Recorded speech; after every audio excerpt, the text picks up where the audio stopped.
काफ़ी बच्चों के माइंड में ये क्वेश्चन आता है कि हम गवर्नमेंट जॉब की तैयारी आखिर करें तो करें कैसे? इतना टाइम हो गया है और फिर भी हमारा सिलेक्शन नहीं हो रहा, मार्क्स भी नहीं आ रहे, मेरिट तक भी नंबर नहीं पहुंच रहे।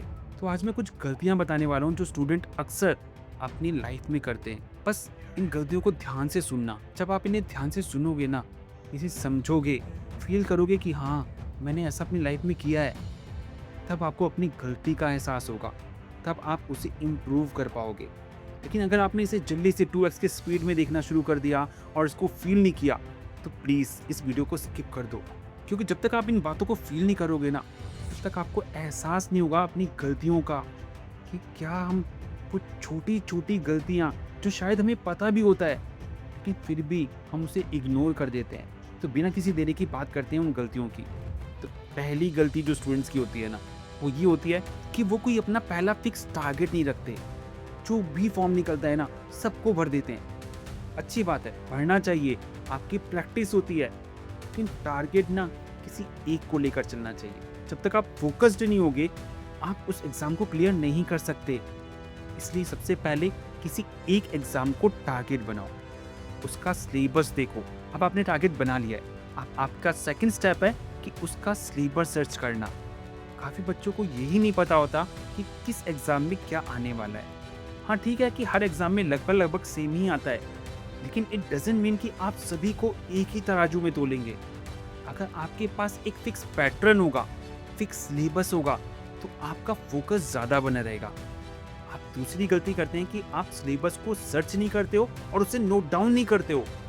जब आप नोट डाउन करोगे ना, एक रफ शीट ले लो, मैथ्स के कौन-कौन से चैप्टर्स आ रहे हैं वो लिखो, रीजनिंग में कौन से आ रहे हैं, इंग्लिश में कौन से आ रहे हैं, जीके में कौन-कौन से आ रहे हैं। उन सब टॉपिक्स को लिखने के बाद अब ये देखो कौन सा चैप्टर या टॉपिक सबसे ज़्यादा स्कोरिंग है, उस पर ज़्यादा वर्क करो। हम लोग पूरे सिलेबस पे फोकस करने की कोशिश करते हैं, लेकिन ध्यान रहे, हमें यहाँ पे टॉपर नहीं बनना, हमें यहाँ सिलेक्शन लेना है। और सिलेक्शन के लिए जितना ज़रूरी है, पहले उस पर वर्क करो। इसीलिए आप मेरिट के आसपास नहीं पहुँचते, क्योंकि आप सभी के चक्कर में पड़े रहते हैं और सभी के चक्कर की वजह से ना, आप किसी एक चीज़ में भी परफेक्ट नहीं हो पाते। यही आपकी तीसरी गलती है। आप अपना फोकस पे ना पूरे सिलेबस पर लेकर चलते हैं। आप ही बताइए, क्या आपके पास इतना टाइम है कि आप पूरे सिलेबस की तैयारी कर पाएँ? क्या आपको लगता है कि आप पूरा का पूरा सिलेबस इतनी परफेक्ट वे में तैयार कर लेंगे? नहीं हो पाता, क्योंकि हमारे पास टाइम नहीं है। हमारी सोच ये है कि हम जल्दी से जल्दी सिलेक्शन ले लें, और उसके लिए आपको पीवाईक्यू को ऑब्जर्व करना पड़ेगा। जब आप प्रीवियस ईयर क्वेश्चंस को उठाएंगे ना, तो आपको उसमें पता चलेगा कि अगर परसेंटेज चैप्टर कर रहे हैं तो उसमें कौन से टाइप के क्वेश्चंस आ रहे हैं। अगर आप रीजनिंग कर रहे हैं तो कौन कौन से टॉपिक ज़्यादा इंपॉर्टेंट हैं। जीके कर रहे हैं तो उसमें करंट अफेयर ज़्यादा आ रहा है या उसमें स्टैटिक ज़्यादा आ रहा है। आप अच्छे से जस्टिफाई कर पाएंगे, आप उसे अच्छे से समझ पाएंगे। इसलिए गलती है, सब पे फोकस नहीं करना है आपको, पूरे सिलेबस पे फोकस नहीं करना है। जो इम्पोर्टेंट टॉपिक्स हैं उनको इतना अच्छे से करना है कि आपका सिलेक्शन हो जाए। चौथी बड़ी गलती, डर। अपने ऊपर ही क्वेश्चन मार्क लगा देना। जब हम एग्जाम की तैयारी कर रहे होते हैं ना, तो उस टाइम पे खुद ही अपने ऊपर सेल्फ डाउट भी कर लेते हैं कि पता नहीं, हम इतनी तैयारी तो कर रहे हैं, सिलेक्शन होगा या नहीं होगा।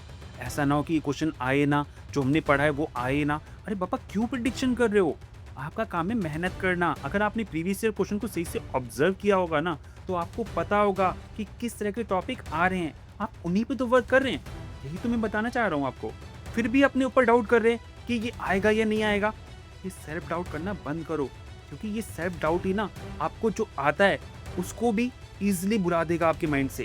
क्योंकि ये टेंशन ना सबसे बड़ी जानलेवा बीमारी है। आपकी यही टेंशन आपकी इतने टाइम की मेहनत को बिल्कुल क्लियर कर देगी, और फिर अंत में सिर्फ और सिर्फ पछतावा होता है। अब आप ही सोचिए कि टेंशन लेना सही है। ये सभी गलतियां जो मैंने अभी बताई है ना, ये बहुत छोटी छोटी गलतियां हैं, लेकिन अगर इन पर आपने सही से काम कर लिया ना, तो मैं डेफिनेटली कह रहा हूँ आपका रिजल्ट इम्प्रूव होगा, आपका मेरिट लिस्ट में नाम आएगा। लेकिन आपको इन बातों को सिंसियरली फॉलो करना पड़ेगा। ऐसी ही और इम्पॉर्टेंट बातों को लेकर मिलते हैं नेक्स्ट वीडियो में। अगर ये वीडियो आपके दिल को छू गई हो ना, तो प्लीज़ इसे लाइक करना और अपने दोस्तों के साथ ज़रूर शेयर करना जो गवर्नमेंट जॉब की तैयारी कर रहा है और उसका भी अभी तक सिलेक्शन नहीं हो पाया है।